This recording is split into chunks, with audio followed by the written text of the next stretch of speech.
Ma vie a été consacrée à qui? Par qui? Et pour quelles raisons? Ce sont des questions qui viennent vers le Seigneur. Je ne sais pas quel problème te ronge.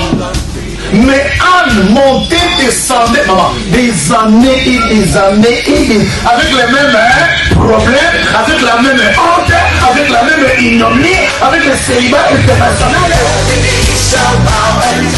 Jésus va te façonner, Jésus va te rendre propre.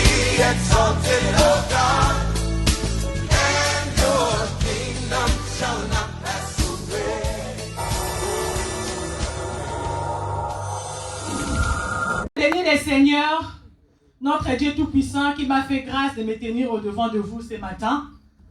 Je ne suis pas digne, je ne suis pas parfaite. Je suis une femme pécheresse. J'ai mes défauts, j'ai aussi mes qualités. Mais il a semblé bon à Dieu ce matin de me choisir. Ne t'inquiète pas, ton tour aussi va arriver.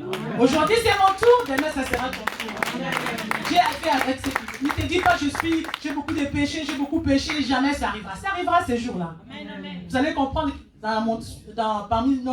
pendant le moment de l'exhortation et mon témoignage que je ne suis pas une femme parfaite. J'étais dans les ténèbres et Dieu m'a ramené dans la lumière. Amen. Je viens encore remercier le couple berger.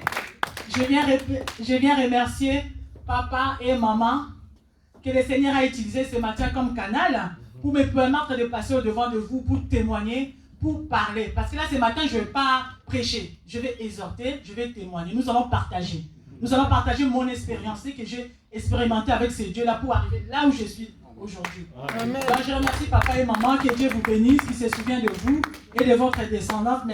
Merci encore au nom de Jésus-Christ de m'avoir choisi, de m'avoir permis que je puisse me tenir au-devant de cette chair. Parce que je sais que la chair, on ne le donne pas à qui on veut. Merci beaucoup, que Dieu vous bénisse. Je bénis aussi les hommes de Dieu qui sont ici, notre papa André, Claude André et notre papa aussi. Je bénis tous les peuples de Dieu, je vous salue, je vous aime. Je vous aime au nom de Jésus-Christ. Que le Seigneur vous bénisse. Sans vous, je ne serai pas là. Si vous n'étiez pas là, je ne vais pas pouvoir parler avec des chaises vides. Amen. Bon, sans plus tarder, nous allons entrer dans le bref de notre sujet. Oh, ça viendra. Ah. Excusez-nous alors. Ça viendra, mon mari.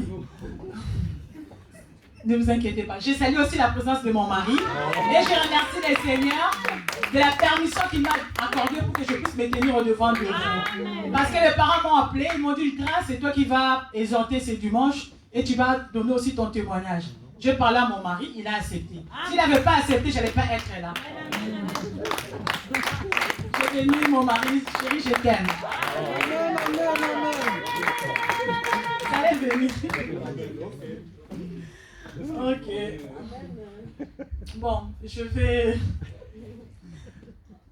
me présenter. Je suis maman Grâce Néno, gravement mariée. Chérie, lève-toi. Tu peux venir s'il te plaît. Allez, maman.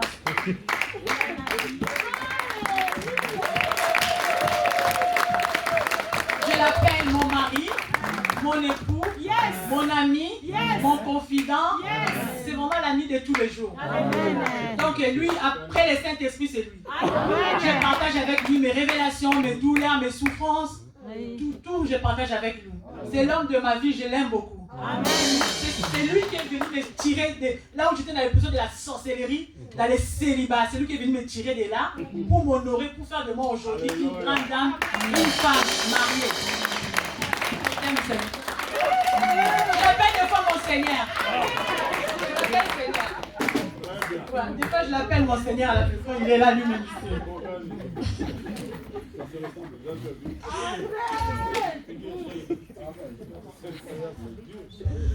Donc, je suis mère de 5 enfants, donc 4 filles et un garçon, que j'ai eu par la grâce de ce Dieu-là.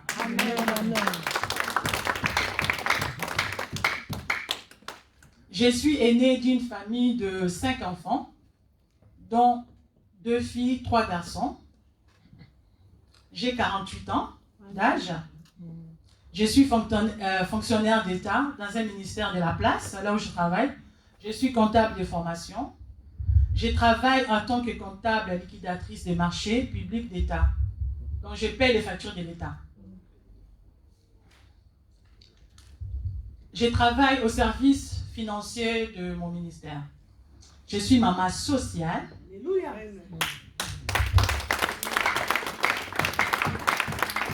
Ici, dans mon église, dans l'Assemblée évangélique internationale de la Nouvelle Alliance. Amen. Je fais partie aussi de membres des comités d'administration de mon église. Amen. Centre évangélique international de la Nouvelle Alliance. Donc, je siège au comité de la gestion administrative. Amen.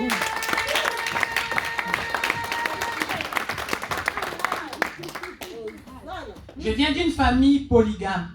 Donc, mon père, il avait 3 femmes et plusieurs maîtresses. Là, on va rentrer après quand je vais commencer à parler de mon témoignage. Amen.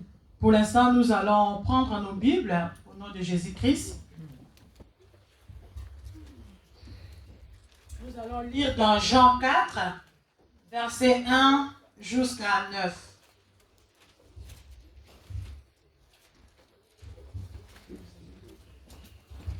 Je vous prie de vous lever au nom de Jésus-Christ. Je lis la parole de Dieu dans le livre de Jean 4, versets 1 jusqu'à 9 au nom de Jésus. Le Seigneur sut que les pharisiens avaient appris qu'il faisait et baptisait plus de disciples que Jean. Toutefois, Jésus ne baptisait pas lui-même, mais c'était ses disciples. Alors il quitta la Judée et retourna en Galilée. Comme il fallait qu'il passât par la Samarie, il arriva dans une ville de Samarie nommée Sichar, près du champ que Jacob avait donné à Joseph, son fils. Là se trouvait le puits de Jacob. Jésus, fatigué du voyage, était assis au bord du puits. C'était environ la 6e heure. Une femme de Samarie vint puiser de l'eau. Jésus lui dit, « Donnez-moi à boire. » Car ses disciples étaient allés à la ville pour acheter des vivres. La femme samaritaine lui dit, « Comment toi, qui es juif, me demandes-tu à boire, à moi qui suis une femme samaritaine? » Les Juifs, en effet, n'ont pas de relation avec les Samaritains. Parole du Seigneur. Amen. Amen. Amen. Amen. La femme samaritaine d'aujourd'hui, c'est toi, c'est moi. Amen. Donc nous venons de lire, nous voyons dans cet extrait, la Bible nous parle de la femme samaritaine, une femme de mauvaise vie, une femme qui habitait à Samarie, qui était désespérée, qui était dans l'adoration de faux dieux. Ces jours-là, c'était son jour. C'est comme aujourd'hui. Aujourd'hui aussi, c'est ton jour. Amen. Mon bien-aimé, ma bien-aimée, tu t'es réveillé chez toi, tu t'es dit, bon, je vais aller prier. Mais chaque jour ne se ressemble pas. Amen. Chaque jour est différent. Ce n'est pas pour rien que tu es arrivé en cellule. Sache-le que tu n'es pas venu juste pour chauffer les chaises. Si tu t'es réveillé ce matin, tu es arrivé en cellule, Dieu a un plan merveilleux pour toi. Amen. Comme il a fait pour moi, il est capable de faire aussi pour toi. On nous dit que Jésus devait partir en Galilée. Mais sur le chemin faisant, il s'est arrêté à Samarie. Après son séjour à Judée, là où il baptisait avec ses disciples. Il était fatigué et il s'est arrêté au-devant d'un puits. Mais Jésus, quand il s'est arrêté au-devant de ce puits, ce n'était pas un hasard. Parce qu'il savait, c'était pour un but. Il savait qu'il devait sauver une âme. Donc c'était vraiment le plan de Dieu ces jours-là. Et la femme samaritaine, elle était là chez elle, comme tous les jours, comme d'habitude. Elle se réveille le matin, elle vient puiser de l'eau. Ces jours-là, comme ce jour, elle ne savait pas que c'était son jour. Que son jour était arrivé ce jour-là. Elle a pris sa cruche, elle s'est levée, elle est venue chercher l'eau. Arrivée au bord du puits de Jacob, parce que le puits de Jacob, c'était le puits de la famille. C'est le puits où tout le monde, toute la Samarie venait puiser l'eau. C'était une puits où tout le monde venait. Lorsqu'il venait dans ce puits-là, c'était une puits d'adoration, je peux dire. Tout le monde venait puiser l'eau dans ces puits-là. Alors ce matin-là, elle arrive, elle raconte Jésus-Christ. Jésus-Christ, maintenant, elle était un peu étonnée. Comme toute femme, tu arrives pour puiser l'eau, tu vois quelqu'un qui est là. Elle s'est posé la question, qu'est-ce qu'il fait là, ce monsieur? Mais elle ne savait pas que c'était son jour. Directement, le Seigneur a commencé à converser avec la femme. Jésus-Christ lui demanda, on va lire pour cela.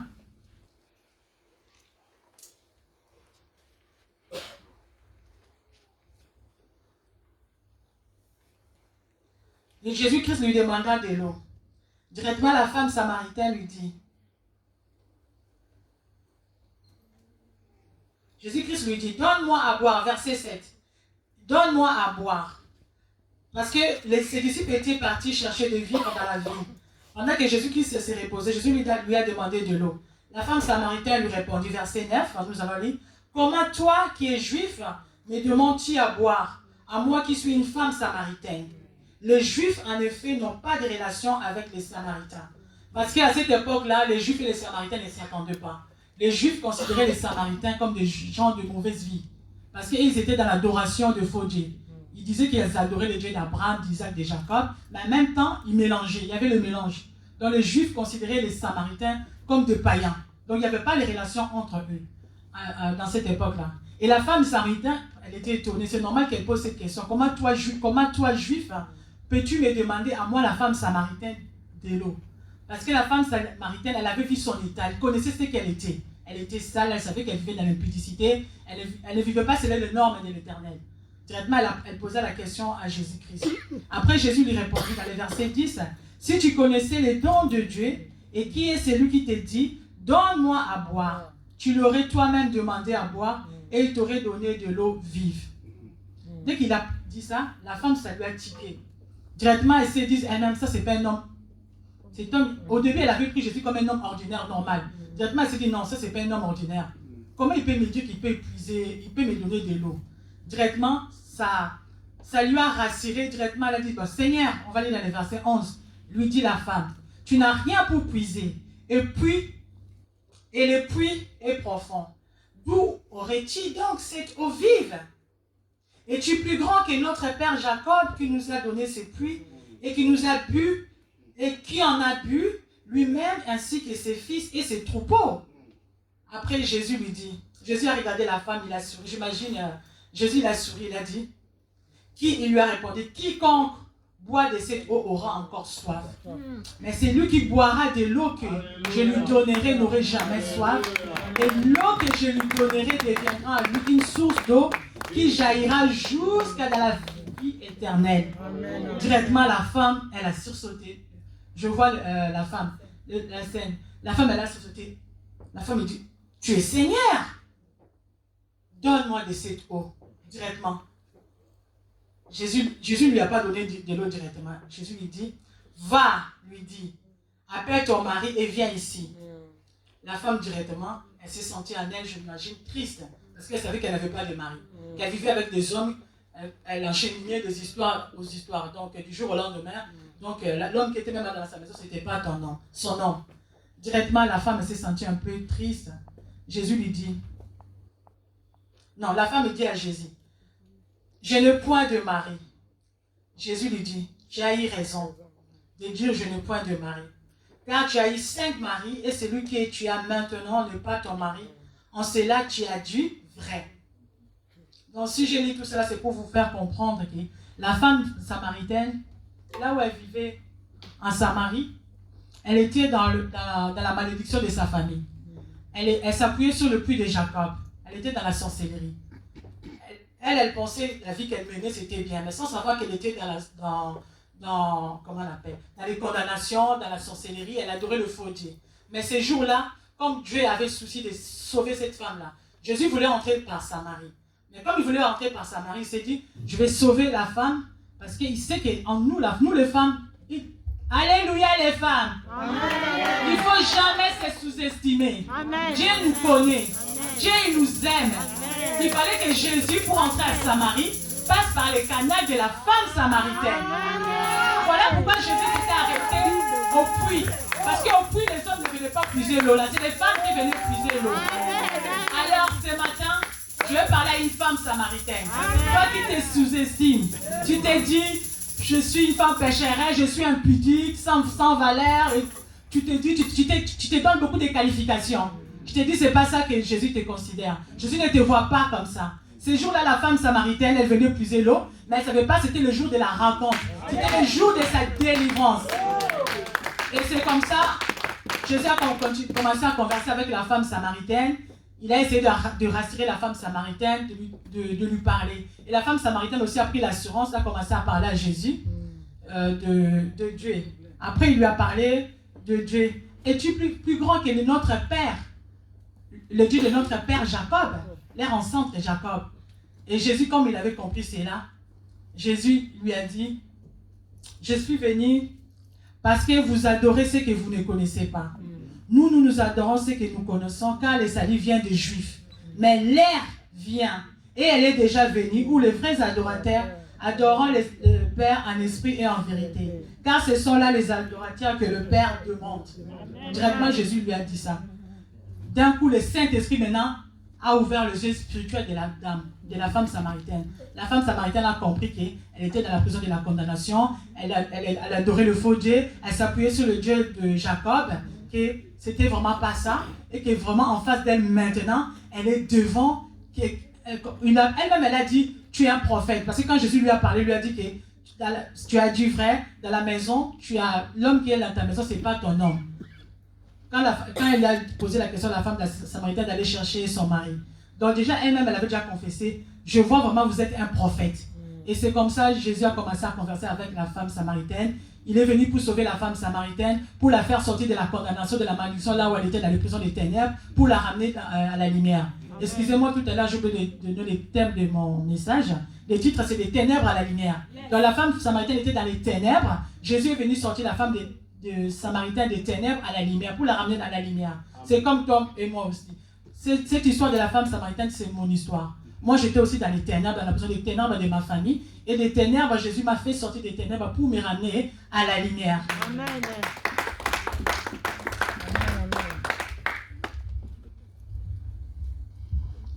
Après, lorsque Jésus lui a dit, Dieu est esprit, il faut que ceux qui l'adorent, l'adorent en esprit et en vérité. Directement, les yeux spirituels de la femme samaritaine s'est ouvert. Après, la femme lui dit, je sais que tu es le Messie. Le Messie doit venir. C'est lui qu'on appelle Christ. Quand il sera venu, il nous annoncera toutes choses. Dès qu'elle a dit ça, Jésus d'habitude, dans son habitude, il dit rien aux gens. Même si on lit dans le livre de Matthieu, même avec ses disciples, à chaque fois il pose des questions à ses disciples, qu'est-ce que les gens pensent de moi? Qu'est-ce que les gens disent de moi? Que pensez-vous de moi? Donc on disait d'autres, tu es un disciple, d'autres tu es, comment on l'appelle, bon, on va lire cela. Dans Matthieu 16, nous allons lire Matthieu 16, verset 13 avant. Maman Françoise va nous aider à lire. Maman, il dit.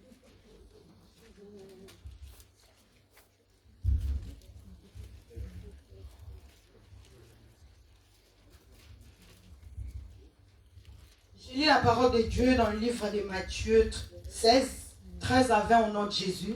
Amen. Jésus étant arrivé dans le territoire de Césarée, de Philippe, demanda à ses disciples, Qui dit-on que je suis moi, le Fils de l'homme? Ils répondirent, les uns disent que tu es Jean-Baptiste, les autres Élie, les autres Jérémie, ou l'un des prophètes. Et vous leur dit-il, qui dites-vous que je suis?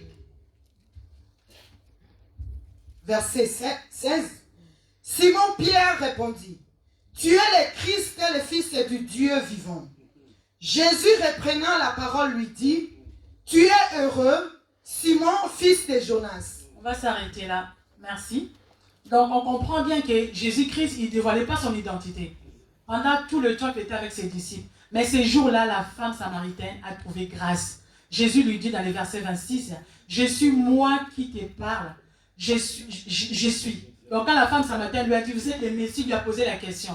Jésus lui a répondu, je suis moi, je le suis, moi qui te parle. Directement, la femme samaritaine, elle a compris que devant elle, elle avait un Messie. Et le Messie lui parlait. Elle qui a été sous-estimée dans la société, elle qui a été traitée de toutes sortes d'impudiques et tout, une femme de mauvaise vie. Et ces jours-là, elle a croisé le Messie. Donc ça a bouleversé sa vie ces jours-là. Et la femme samaritaine, elle a même laissé sa criche, elle a couru vite même dans la ville pour commencer à évangéliser, pour parler de Jésus. Venez voir, j'ai rencontré un homme qui m'a parlé de moi, qui m'a parlé de mon histoire, qui connaît ma vie. C'est le Messie. C'est comme ça elle est partie, elle a commencé à évangéliser, elle a mis tout le monde en confiance et les Samaritains sont venus sont venus aussi voir et attester vraiment que c'était bien le Christ. Donc, si on est entré dans cette exhortation de la femme samaritaine, c'est pour vous parler que la femme samaritaine d'hier, aujourd'hui, c'est moi, Maman Grâce, qui vous parle. J'étais dans les ténèbres, à la lumière, comme la femme samaritaine, qui s'appuyait sur le Dieu de Jacob, le Dieu de sa famille, une femme de mauvaise vie. Moi aussi, autrefois, je m'appuyais sur le Dieu de ma famille. Le Dieu de Jacob de ma famille, c'était ma famille. Je dirais quelque part, c'était la ressource de ma famille. Je m'appuyais sur ça. Et j'étais aussi dans la mauvaise vie. Avant de venir en crise, je priais comme toi. Je priais, j'étais un pied dedans, un pied dehors. Mais je n'étais pas entré dans la profondeur. Mais à la lumière de la parole de Dieu, Dieu a fait qu'aujourd'hui, j'ai tous mes 2 pieds dedans.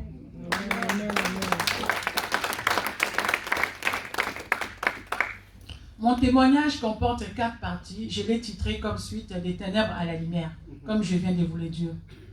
Je vais vous parler, la première partie, je vais vous parler d'où je viens et ce que la coutume avait préparé pour moi en tant que fille aînée. Dans la deuxième partie, comment j'ai été attaquée par la maladie. Donc, je dirais de la maladie à la guérison. Troisième partie, je vais vous parler de mon alliance avec Christ. Après avoir écouté le message du combat spirituel, mes bien-aimés, les combats existent et le combat est réel. Amen. La malédiction existe et la malédiction est réelle. Amen. Les condamnations existent et les condamnations sont réelles. Il ne faut pas blaguer avec ça. Il ne faut pas blaguer avec la coutume et les histoires de la sorcellerie. Amen. Moi, j'ai vécu cela. Amen. Mais avec Jésus-Christ, nous sommes plus que vainqueurs. Il faut seulement confesser, accepter, je suis pécheur, je suis pécheresse, confesser ses péchés, prier, chercher ce Dieu-là dans le profondeur et ce Dieu-là va se manifester. Amen. Dans la 4e partie, je parlerai de mon arrivée, de mon mariage, de mon arrivée à l'église Centre évangélique international de la Nouvelle Alliance depuis avril 2008. Et c'est que ce Dieu-là de la Nouvelle Alliance a fait dans ma vie. C'est Dieu-là qui avait tissé l'alliance avec le pasteur Godefroy. C'est Dieu-là, lorsque moi je me suis attaché à ce Dieu-là, je me suis donné corps, âme et esprit. Je me suis mise à chercher ce Dieu-là dans le profondeur. Ce Dieu-là a fait dans ma vie. Alléluia. Amen.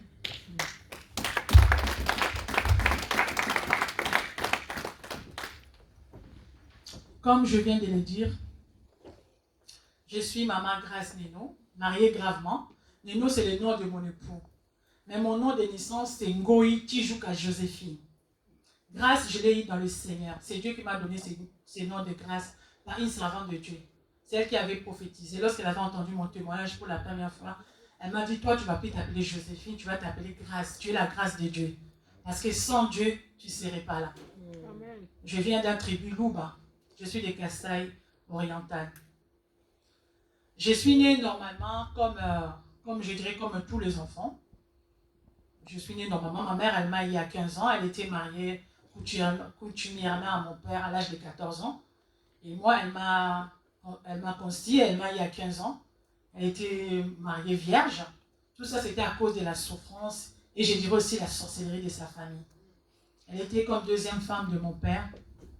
Et mon père, il avait, comme je vous avais dit tout à l'heure, 3 femmes qu'il avait mariées coutumièrement, qui étaient légalement présentées dans la famille. Et en même temps, il avait 2 maîtresses.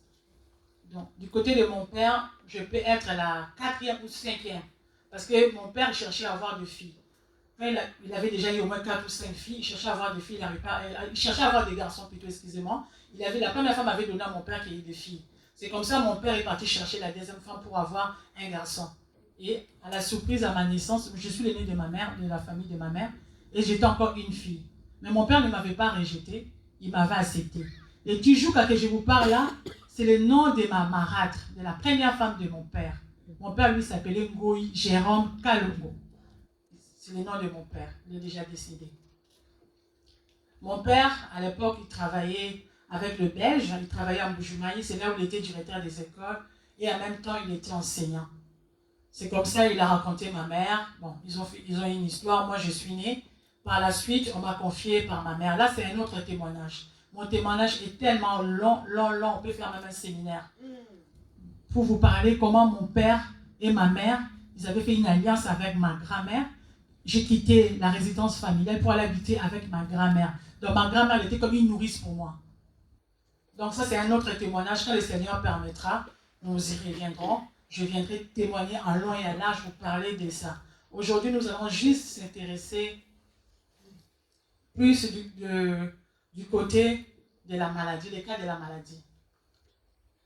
Bon, ma mère, par la grâce de Dieu, ma mère nous avait envoyé ici en France, moi et ma sœur. À l'époque, on n'était que 4. Dieu avait béni ma mère. Bon, je dirais Dieu, bon. Mais c'était pas vraiment Dieu. Il y avait l'argent de la coaching. Comme on dit chez les Bakoro, elle avait le code de la famille. Donc ma mère, elle était dans la servitude totale de sa famille.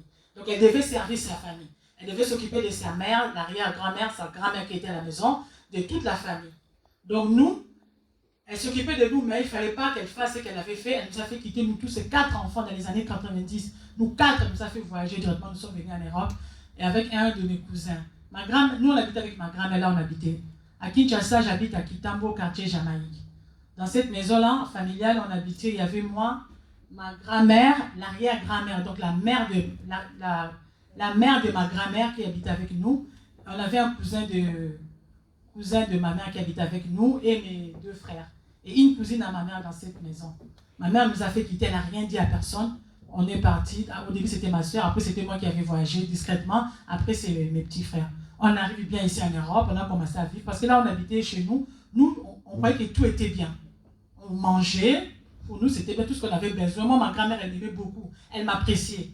Même quand je faisais mes caprices, c'était vraiment... J'étais la chouchou de ma grand-mère. Tout le monde connaissait que j'étais la chouchou de ma grand-mère. Parce que c'est elle qui m'avait pris à l'âge de 4 ans. Elle a commencé à m'élever et tout. Et jusqu'à ce que ma mère est venue dans la maison. Peut-être elle a cassé son mariage.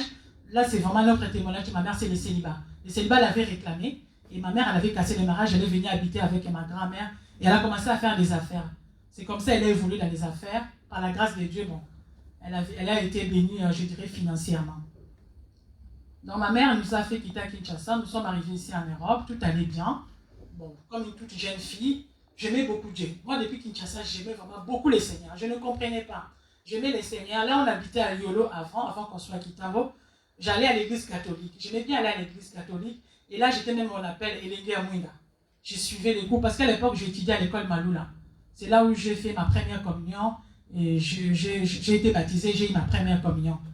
Donc j'aimais les choses de Dieu. Je ne savais pas pourquoi j'aimais les choses de Dieu. C'est parce qu'il y avait une sémence en moi. Dieu me connaissait. Dieu m'avait déjà choisi. Comme il connaissait la femme samaritaine, il était passé par la Samarie pour sauver la femme samaritaine. J'aimais les choses de Dieu. J'ai commencé à évoluer. À Kinshasa, ma grand-mère m'a ramené déjà à l'église. Donc je connaissais l'église de Zambi Malam. J'allais avec ma grand-mère, je fréquentais l'église jusqu'à ce qu'on est arrivé en Europe. Là, nous sommes arrivés chez mon oncle du côté de mon père.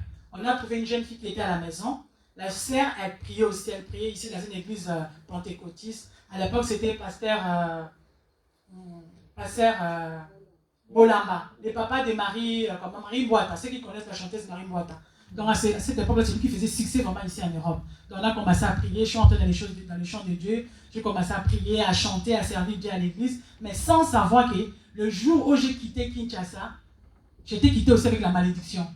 Parce qu'on nous dit tout le temps ici, la malédiction n'a pas de frontières. Il n'a pas peur de la frontière. Donc j'ai quitté avec tous mes bagages. Donc je suis arrivé ici, j'ai atterri en Europe. On a commencé à vivre avec ma soeur et mes frères. On était là, on croyait que tout allait bien.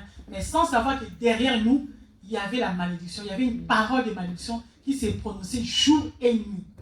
Parce que ma grand-mère, elle était fâchée. Pourquoi ma mère nous a fait quitter Kinshasa comme ça? Elle n'était pas au courant. Parce que c'est elle qui nous gardait souvent quand elle était au voyage. Parce qu'on ne la voyait pas souvent, ma mère. Elle venait, elle restait avec nous 2 mois, 1 mois, elle partait. C'était comme ça, elle faisait ses voyages à cette époque-là. Donc, ma grand-mère derrière, elle était en train de maudire, de parler des paroles de malédiction. Elle faisait des incantations. Que les enfants là où ils sont allés à l'école en Europe, ils vont échouer, ils ne vont pas continuer leurs études. Leur maman, qu'elle raconte un homme qui a le sida, qui couche avec la maman et avec les enfants. Que ces enfants-là, ces filles puissent avoir le sida, que ces filles mères. C'était ça, tous les jours, elle parlait de ça, derrière nous. Donc il y avait des paroles déjà de la malédiction qui étaient déjà suspendues déjà. Mon frère, ma soeur, je te pose la question, toi qui es là. Quelle est la parole de la malédiction de ta famille qui est suspendue? Connais-tu? Connais-tu l'histoire de ta famille? Bon, moi, je connais l'histoire de ma famille. Aujourd'hui, je vais juste parler brièvement parce qu'il faut que j'essaie pour le temps. Et c'est comme ça, nous, on était là, on ne savait pas qu'il y avait la parole de malédiction. Moi, j'ai commencé à avoir les fiancés. Je prends le fiancé comme la femme samaritaine. Je prends celui-là. Après, on reste 1 an, 2 ans. On commence à parler des projets de mariage. Du jour au lendemain, je me réveille. Je dis non, je ne veux plus de toi. Comme ça, j'ai commencé à enchaîner aussi. Comme la femme samaritaine, j'ai commencé à enchaîner un fiancé, 2, 3, 4. Donc, jusqu'à ce qu'un jour, je tombe malade.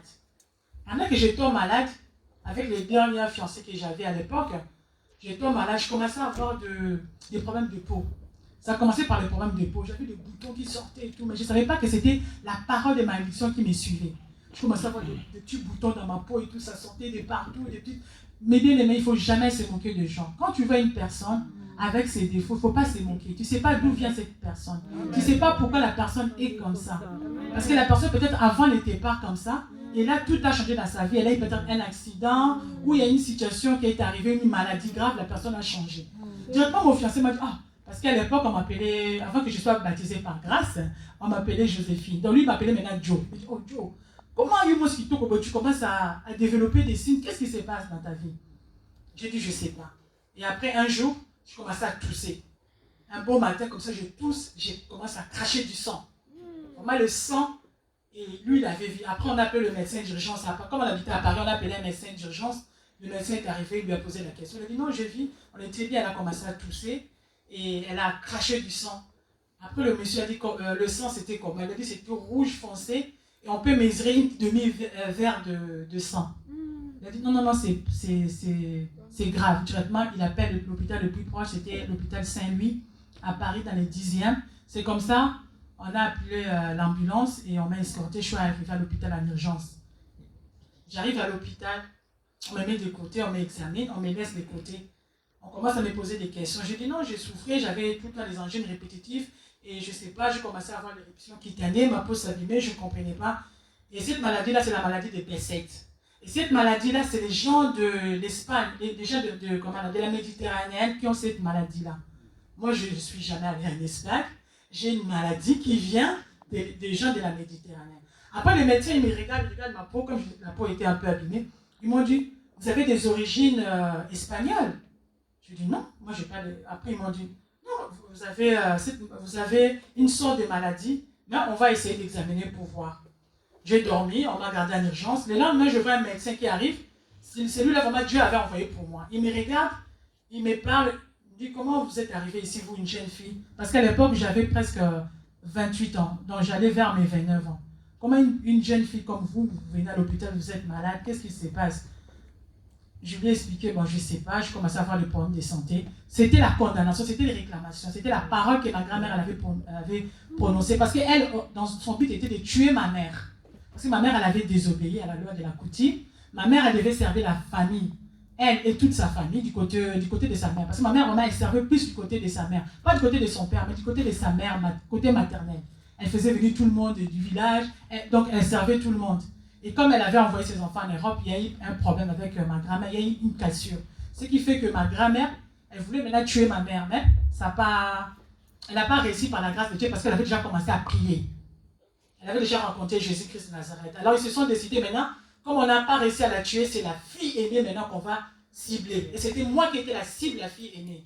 Mais moi aussi, en venant ici, je ne savais pas que j'avais mes bagages aussi. J'étais déjà préparé à la servitude pour servir la famille. Je ne savais pas que j'avais ces bagages au-dedans de moi, que j'avais la condamnation. Il ne fallait pas que je me marie comme ma mère, ou bien si je me mariais, je devais divorcer, avoir des enfants, papa, par-ci, par-là, comme ma mère. Parce que ma mère, elle nous a eu, moi et ma soeur, notre papa, on a un papa. Après, j'ai un frère, un autre papa, l'autre frère. Les 3 derniers frères là, c'est des papas différents. C'est comme ça, elle nous a eu. Parce que ma mère, elle était dans une malédiction, elle ne devait pas se marier. Parce que là où je viens, j'ai oublié de vous dire que je vous ai dit que j'habitais avec ma grand-mère et l'arrière-grand-mère. La grand-mère, elle a été 2e femme. Ma grand-mère aussi, 2e femme. Ma mère, elle s'est mariée aussi, 2e femme.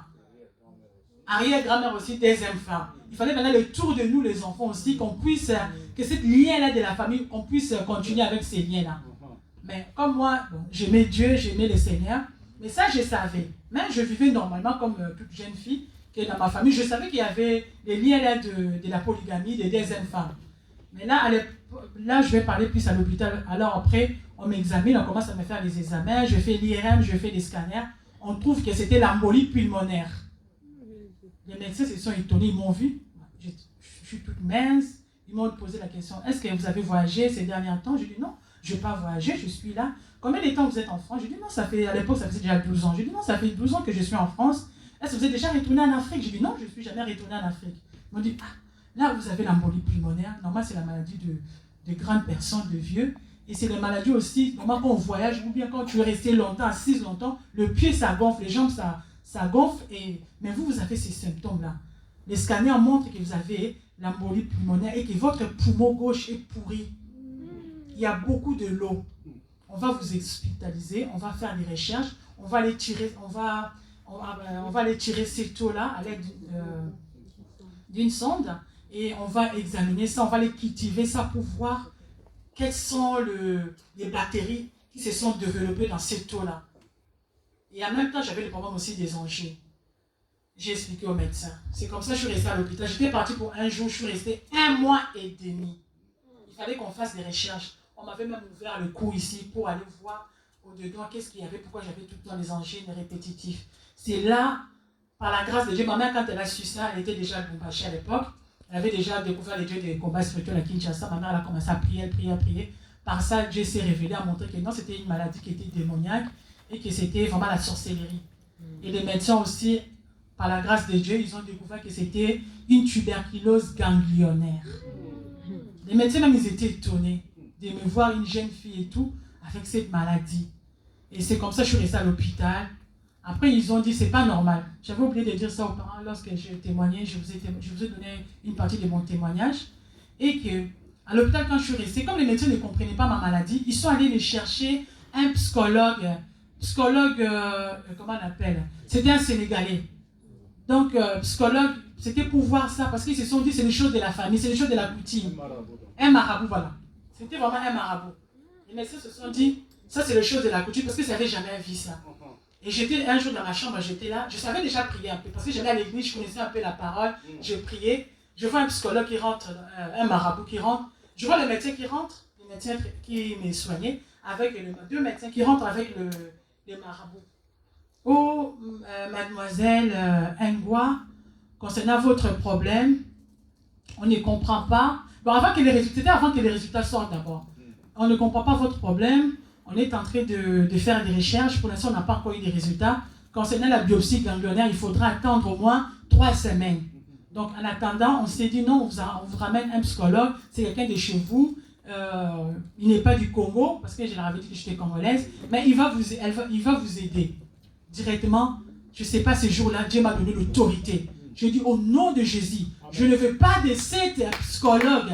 Ce n'est pas un problème psychologique. Alléluia. Moi, je suis un enfant de Dieu. Parce que j'avais aussi ma Bible, on m'avait ramené ma Bible. J'ai dit, je suis un enfant de Dieu. Je n'ai pas envie de me confier à ces charlatans. Donc moi, je vais prier mon Dieu. Mon Dieu va vous montrer de quoi je souffre. Amen. Et c'est comme ça, je suis restée, Dieu a fait, par la grâce de Dieu, j'avais des attaques. Je vais vous épargner tout ça. Là, j'avais des visites la nuit. Des fois, je dormais. Je voyais des hommes de petite taille qui venaient la nuit. Tu sais, ils venaient avec des machettes, des couteaux, ils venaient vraiment pour m'achever. Et moi, dans la petite prière que je connaissais, ça me dit, il faut prier. Il faut aimer la prière, comme maman nous dit tous les jours. Il faut aimer la prière. La petite prière que j'avais là, ces jours-là, j'ai commencé, j'ai dit, au nom de Jésus, je vous envoie le feu. À l'époque, je n'étais même pas au combat spirituel. Je vous envoie le feu. Je voyais tous les petits bonhommes là tomber. Et c'était vraiment dur. Un jour même, dans la nuit, je sentais comme si quelqu'un faisait entrer sa main dans mon cœur. Je sentais comme on voulait m'arracher le cœur. Moi, j'ai suivi ça.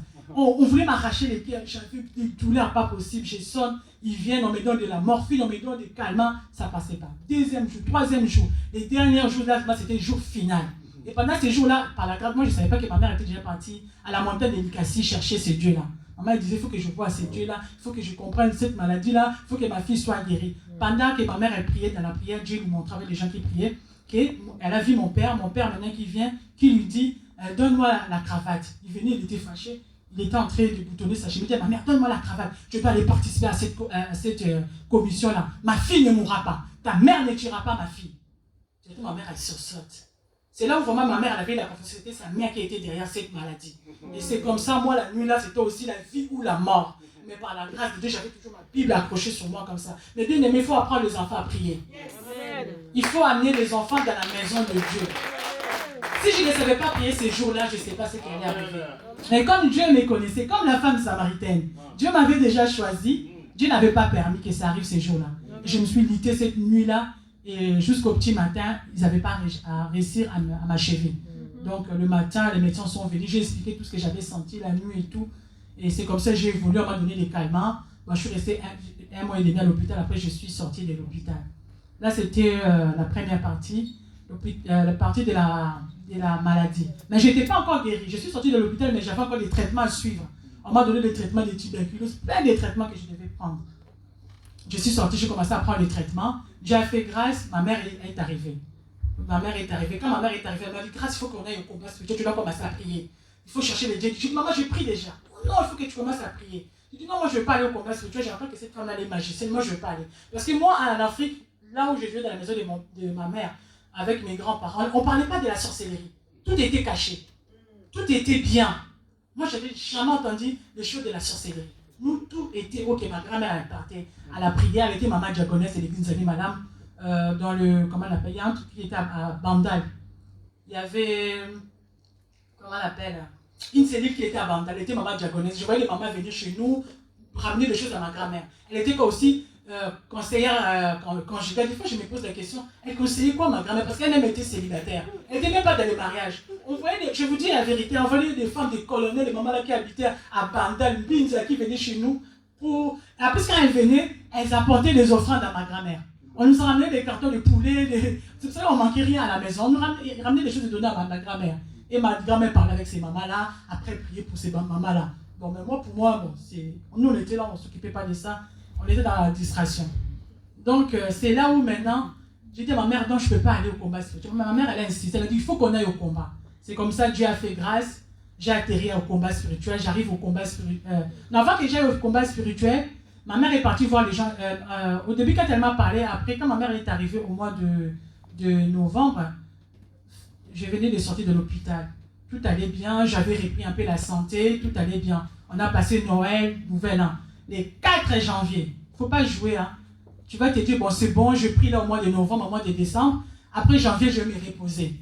On ne se repose pas. C'est nous les chrétiens qui se reposent. Le diable ne se repose pas. Au mois de janvier, on fait, 1er, 2, les 4, pour attaque encore, réchite. Je retourne à l'hôpital. C'est comme ça, ma mère est partie chercher les gens du combat spirituel. On a prié pour moi. Dieu a fait grâce, je suis sortie de l'hôpital. Et j'ai atterri au combat spirituel, j'ai commencé à suivre les enseignements au combat spirituel, j'ai commencé à comprendre les choses du combat spirituel. J'ai commencé à chercher ces dieux-là.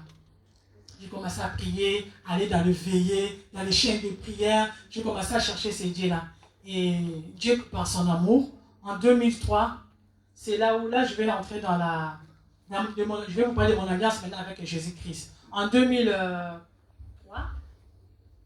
j'ai écrit pour ne pas oublier. Hein. C'est tellement long, il y a trop de choses à dire. En 2003, il y avait une rencontre, comment on appelle? Il y avait une convention, 3e convention du combat spirituel à Londres. C'est à Londres, au mois de septembre 2003, que Dieu a permis que je puisse participer à cette convention européenne. Et pendant cette convention, le thème c'était « Tu connaîtrai la vérité et la vérité vous affranchira ». Ah, j'avais jamais entendu cette parole, même à l'église où je priais avant. J'ai commencé à me poser des questions. Quelle vérité? C'était les défunts Papa Olangui qui avait commencé à parler de cela. Que son homme repose en paix. Il a commencé à parler, il a commencé à donner des discours. Tu connaîtrais la vérité, tu t'affranchiras. D'où tu viens, qui es-tu, pourquoi tu souffres, pourquoi tu es dans les célibats, qui est ton père, qui est ta mère. J'ai écrit parce que c'est les notes que j'ai chez moi. Il a commencé à parler des choses comme ça. J'ai commencé à me poser la question, comment encore qui est ton père, qui est ta mère? Quelle vérité on doit savoir encore? Quelle vérité? Bon, là je vais vous épargner assez long, il a parlé de beaucoup de choses. Deuxième jour, il y a eu une oratrice, il y a eu Rebecca Brown qui est venue, qui a commencé à parler aussi sur la création. Il a commencé à expliquer comment Dieu a créé l'homme, comment Dieu nous aime et tout. Tout ce qui nous arrive, c'est pas normal, il faut savoir prier. Patati patata, il y a eu d'autres serviteurs de Dieu qui sont passés. Le 3e jour, c'était la 7e leçon. Parce que j'ai tiré ça de mon cahier. C'était le pasteur Godefroy. Pasteur, il arrive, lui, il vient maintenant, il donne le sous-thème, les effets négatifs des alliances avec le diable. Là, j'ai dit, waouh, les effets négatifs des alliances avec le diable, qu'est-ce qui se passe? Après, comme référence, il nous a parlé, comme il nous parle à l'Exode chapitre 34.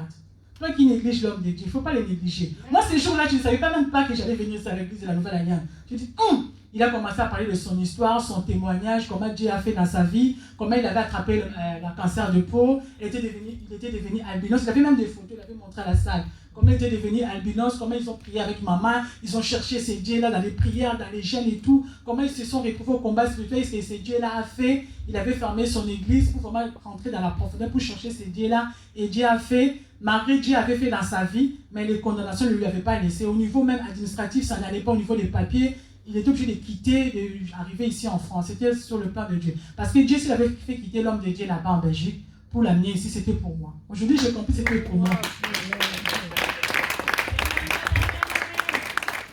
Après, il dira à l'introduction, ma destinée, il faut dire ma destinée appartient à Christ. J'ai commencé à confesser moi aussi. Ma destinée appartient à Christ. Alléluia. Si tu es condamné par la malédiction, même les lois de ce monde, même le loi de ce monde ne te reconnaîtra pas. Je dis, waouh! Comment ça, les lois de ce monde ne te connaîtront pas? Il faut que les liens de ta famille tombent. Il faut que tu sortes de la malédiction, de la coutume. Il a commencé à parler sur le contrat de condamnation établi avec les diables. Il a commencé à parler sur les alliances. C'est là où je me suis retrouvée. Je dis, waouh, les alliances. Donc dans ma famille, Dieu a commencé à m'ouvrir les yeux. Comme la femme, ça